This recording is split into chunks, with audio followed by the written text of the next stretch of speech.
UCP या UMT. मैंने ना यार दोनों यूनिवर्सिटीज़ में पढ़ा है और दोनों यूनिवर्सिटीज़ के मैं प्रोज एंड कॉन्स को डिस्कस करूँगा आप लोगों के साथ। मुझे काफ़ी कमेंट्स आ रहे थे कि यार मुझे इस यूनिवर्सिटी में एडमिशन लेना है, क्या क्राइटेरिया है या क्या कैसे सब कुछ होता है, कौन कौन सी डिग्रीज करवाते हैं और यूनिवर्सिटी कैसी है and what ever these kind of questions. तो मैंने सोचा कि एक मैं वीडियो बना लेता हूँ जिसमें मैं यूएमटी और यूसीपी दोनों को डिस्कस करूँगा और दोनों की हम बात करेंगे कि कौन सी डिग्री कहाँ से बेहतर है और किस तरह से सारा कुछ चल रहा है। ठीक है, कुछ चीज़ें जो जिसको हम लोग अभी देख लेते हैं कि हमने क्या क्या डिस्कस करना है। सबसे पहले तो एलिजिबिलिटी क्राइटेरिया। ठीक है, क्राइटेरिया क्या है हर यूनिवर्सिटी का, दोनों बेसिकली यूनिवर्सिटीज़ का। उसके बाद स्कॉलरशिप्स दोनों यूनिवर्सिटीज़ किस तरह से देते हैं, स्कॉलरशिप का क्राइटेरिया क्या है और उसको आप मेंटेन कैसे रख सकते हैं। इसके अलावा आई गेस टीचर्स कैसे हैं, दोनों के फैकल्टी मेंबर्स कैसे हैं, और उसके अलावा यूनिवर्सिटी लाइफ कैसी है, कैंपस कैसा है यूनिवर्सिटीज़ में, और पार्टी का क्या सीन है, और क्लासरूम्स किस तरह के हैं, मतलब जो क्लास स्ट्रेंथ आपकी जो कि बहुत मैटर करती है वो क्या है। तो हम लोग अब सबसे पहले डिस्कस करते हैं एलिजिबिलिटी क्राइटेरिया। यार एलिजिबिलिटी क्राइटेरिया ना दोनों यूनिवर्सिटीज़ का ऑलमोस्ट सिमिलर है। यूसीपी में भी आपको 60% मार्क्स चाहिए होते हैं फॉर योर एडमिशन और यूएमटी में भी आपको 50% मार्क्स चाहिए होते हैं। ठीक है, तो दोनों यूनिवर्सिटीज़ में आपको 50% मार्क्स चाहिए कुछ डिग्रीज में और कुछ डिग्रीज में 60% मार्क्स चाहिए। मेरी डिग्री यूएमटी से थी DNS, doctor of nutrition sciences, और यूसीपी से मैं कर रहा हूँ बायोटेक। तो मेरी डिग्रीज के दोनों के लिए दोनों यूनिवर्सिटी में मिनिमम आपको 60% मार्क्स चाहिए होते हैं फॉर एडमिशन। उसके बाद आपका अगर आपके इतने मार्क्स हैं तो आप एलिजिबल हैं एंट्री टेस्ट के। एंट्री टेस्ट बेसिकली ये खाना पूरी होती है, 100 एमसीक्यूज होते हैं, यू हैव टू स्कोर 50। अगर आप 50 स्कोर कर लेते हैं तो आपके 50% जब मार्क्स कम है तो ऑब्वियसली फिर थोड़ा मुश्किल होता है, बट एडमिशन में आपको तब भी दे देते हैं।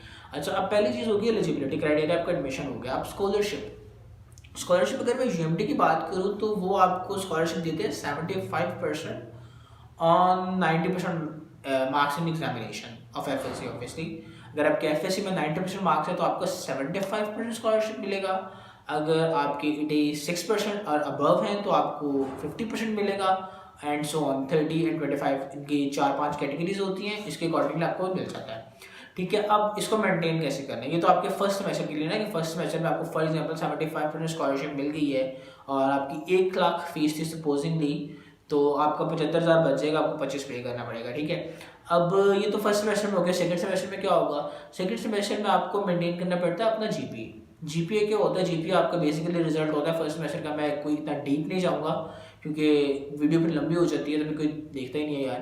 खैर हम रहेंगे शॉर्ट चीज़ों भी। तो आपको जीपीए मेंटेन करना पड़ता है 2.75। ठीक है, यूएमडी की जो लिमिट है वो 2.75 है जीपीए। जीपीए आपका रिजल्ट होगा हर सब्जेक्ट का। ठीक है, आउट ऑफ 4 होता है।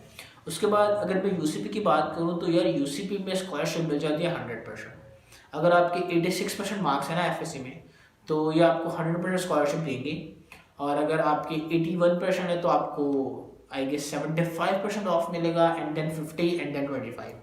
और अगर आप पीजीसी से पढ़े हुए हैं तो एक और स्कॉलरशिप इनका ऐड हो जाता है जिससे हम बोलते हैं पीजीसी स्कॉलरशिप, और उसमें क्या होता है 50% आपको ऑफ मिलता है irrespective of your FSc score. आपका एफएससी में जो मर्जी स्कोर है, बेशक आप पास हुए में खाली, तो आपको 50% स्कॉलरशिप मिल जाएगा। तो यूसीपी है ना वो क्या करती है, बच्चों को घेर लेती है। ठीक है, उनका ये बेसिकली स्कॉलरशिप 100% देने का, 50% देने का फजूल में ही जो है वो एफएससी पे है तो हम जो इसको 50% स्कॉलरशिप दे देंगे, वो सिर्फ बच्चों को घेरना होता है। ठीक है, ऑनेस्ट रिव्यू था क्योंकि मैं अभी वैसे फिलहाल यूसीपी में पढ़ता हूँ, बट ऑनेस्टली वैसे कहते हैं क्योंकि उनका जो क्राइटेरिया है ना मेंटेनेंस का वो है 3.95 फॉर 100%। तो 3.95 नहीं आता है किसी का। ठीक है, बहुत रेयर होता है। मेरा फर्स्ट सेमेस्टर में 3.86 था और मेरी क्लास में सिर्फ एक स्टूडेंट थी जिसका 4 था क्योंकि उसके सारे सब्जेक्ट्स में ए थे, तो इसलिए जो है वो उसका 4 आ गया था। तो बहुत रेयर होता है। ठीक है, और आपको 75% के लिए स्कॉलरशिप के लिए आपको 3.90 मेंटेन करना पड़ता है और 50% के लिए आपको 3.5। तो खासा मुश्किल हो जाता है ये सब करना। ठीक है, ये होगी स्कॉलरशिप की बात। अब मैं बात करता हूँ ग्रेडिंग सिस्टम की। ग्रेडिंग सिस्टम यार यूसीपी में है एब्सोल्यूट, विच मीन्स कि अगर आपके 90 मार्क्स हैं तो यू विल गॉट ए, अगर 86 हैं तो ए नेगेटिव, अगर आपके 81 है तो be positive, and so on 5 marks की डिफरेंस के साथ। ठीक है, और अगर हम यूएमटी की बात करें तो यूएमटी में जो क्राइटेरिया है ना वो होता है रिलेटिव। रिलेटिव मीन्स कि क्लास में जो हाईएस्ट होंगे वहाँ से ए स्टार्ट हो जाएगा। सपोजिंगली कि अगर आपकी क्लास में 85 हाईएस्ट हैं तो 85 से ए हो जाएगा, फिर 80 पे जो है वो ए नेगेटिव होगा एंड सो ऑन 5 मार्क्स के डिफरेंस के साथ। ये चीज़ आपको ना मार देती है कई जगहों पर। अगर फॉर एग्जाम्पल आप कोई ऐसी डिग्री कर रहे हो जिसमें मार्क्स पूरे आ जाते हैं या नहीं भी आते, टीचर दे देता है 98 आए हैं तो ए स्टार्ट होगा 98 से, ठीक है, फिर 20 ए नेगेटिव स्टार्ट होगा 93 से। तो फॉर एग्जाम्पल अगर आपके 91 मार्क्स भी आए हैं तो आपका ग्रेड होगा ए नेगेटिव। तो आपको कई दफ़ा ये बचा जाता है, कई दफ़ा ये मार जाता है, ठीक है। ये होगी ग्रेडिंग सिस्टम की बात। उसके बाद फैकल्टी यार दोनों की अच्छी थी, ठीक है। यूएमटी में भी अच्छी थी, टीचर्स बहुत अच्छे थे, कोऑपरेटिव थे, और यूसीपी के भी, ठीक है, बहुत अच्छे हैं। सारे तो नहीं होते दोनों जगह पे, क्योंकि अगर आपको 6 टीचर्स पढ़ा रहे हैं तो कभी भी ऐसा नहीं होगा कि 6 के 6 टीचर्स अच्छे हों। कुछ की मेथडोलॉजी आपको अच्छी नहीं लगेगी, कुछ का बिहेवियर आपको अच्छा नहीं लगेगा, या कुछ को आप अच्छे नहीं लगोगे।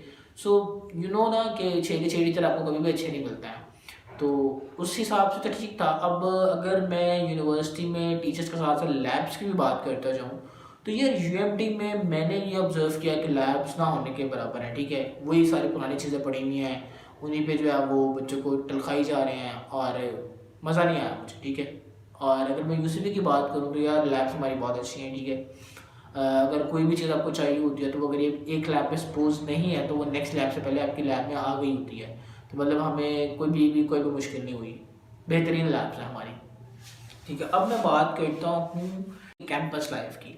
कैंपस लाइफ यार दोनों की अच्छी है, ठीक है। यूएमटी में बहुत मज़ा आया, ग्रीन्स होता, हम लोग ग्रीन्स पे बैठते थे, शाम के टाइम बड़ा अच्छा माहौल होता है, ठीक है।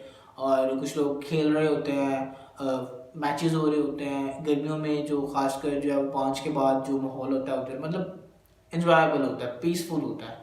और अगर मैं यूसीपी की बात करूँ तो यार यहाँ पे भी बहुत मज़ा है कि कैंपस लाइफ है, ठीक है, बहुत मज़ा आता है। ऑलमोस्ट हर इवेंट हर वीक में कोई ना कोई इवेंट हो रहा होता है। आजकल तो कोरोना है तो थोड़ी कम है, मगर हमारे इवेंट्स बहुत हो रहे होते हैं, ठीक है। कभी कोई डीजे नाइट चल रही है, कभी कोई कॉन्सर्ट चल रहा है, कभी कोई ड्रामेटिक्स क्लब का कोई इवेंट चल रहा है, कभी बयान निशान हो रहे हैं। मतलब हर वीक हर मंथ में 4-5 इवेंट होते हैं, ठीक है। तो आप ये लगा लें कि हर वीक कोई ना कोई इवेंट लाजमी होता है।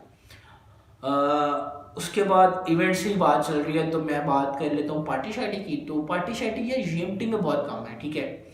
यूएमटी में पूरे सेमेस्टर में शायद एक ओरिएंटेशन होती है, जबकि वो स्टॉल्स वगैरह उसके लगते हैं ग्रीन्स के अंदर, और कोई एक आधा सॉन्ग हो जाता है या कोई डांस हो जाता है या कोई इस तरह की छोटी मोटी चीज़ हो जाती है जो कि यूनिवर्सिटी के अपने स्टूडेंट्स कर रहे होते हैं, ठीक है ना। वो सोसाइटी के कुछ स्टूडेंट्स होते हैं जो कि इस तरह के काम कर रहे होते हैं, उसके अलावा कोई बाहर से नहीं आता। जबकि यूसीपी में वो तो मशहूर ही शायद इसलिए है कि बहुत पार्टी होती है यार, ठीक है। पार्टी से मीन्स के इवेंट्स बहुत ज़्यादा होते हैं और मज़ा आता है। तो अब मेरी अगर आपने कैंपस लाइफ देखनी है तो मैं यहाँ पे वीडियो का लिंक डाल देता हूँ, तो आप मेरी यूसीपी वाली जो है वो वीडियो देखें, आपको मज़ा आएगा, आपको बहुत मज़ा आएगा।